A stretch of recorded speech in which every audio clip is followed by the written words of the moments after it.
Face गरेर उहाँलाई स्वागत गर्दै उहाँलाई पुष्प लगायत हार्दिक अनुरोध गर्न चाहन्छु। अहिले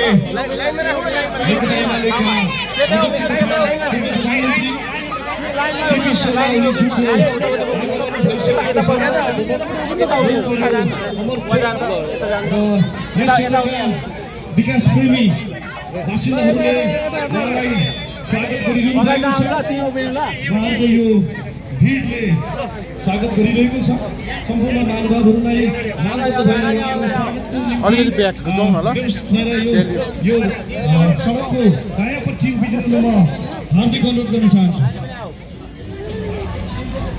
आज दमक 9को यो अमर चोकमा अबको केही समयमा हामी हाम्रो पार्टीको प्रतिबद्धता पत्र यस क्षेत्रका उम्मेदवारले प्रतिबद्धता व्यक्त गर्ने कार्यक्रम पनि रहेको छ र सम्पूर्ण नेकपा एमालेका सम्पूर्ण पन्थीका नेता कमरेडहरू लगायत यो क्षेत्रमा बसोबास गर्नुहुने यस क्षेत्रका यस भूगोलका बासिन्दाहरूलाई पनि यस प्रतिबद्धता सार्वजनिक कार्यक्रममा सहभागी भइदिनु म विनम्र अनुरोध गर्न चाहन्छु।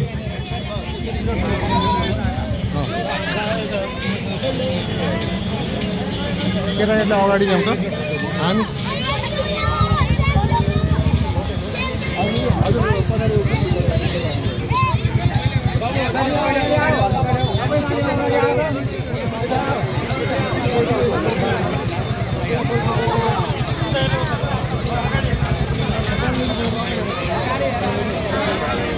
अहिले हामी देखिरहेका छौँ नेकपा एमालेका केन्द्रीय अध्यक्ष कमरेड केपी शर्मा ओली जो यस क्षेत्रबाट पटक पटक चुनिएर प्रधानमन्त्री समेत भइसक्नु भएको छ।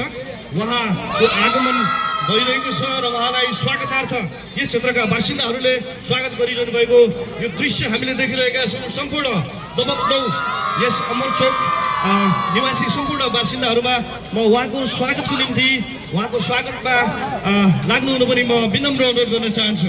अबको केही समयमा हामी हाम्रो यस क्षेत्रका उम्मेदवार कमरेड केपी शर्मा ओलीज्यूको प्रतिबद्धता पत्र पनि यही अमर चोकको शालिग नजिकै हामी उभिएर चाहिँ प्रतिबद्धता पत्र पनि सार्वजनिक गर्नेछौँ र त्यसमा यहाँहरू सबैजना पनि सहभागी हुनुहुन्छ भन्ने मैले विश्वास गरेको छु। म देखिरहेको छु यस क्षेत्रका सम्पूर्ण बालकदेखि वृद्धसम्म युवा वयस्क सम्पूर्ण उमेर समूहका सम्पूर्ण कमरेडहरू सम्पूर्ण महानुभावहरू यहाँ सहभागी भइरहेको म देखिरहेको छु। अत्यन्तै ठुलो भिडले उहाँलाई स्वागत गरिरहेको छ।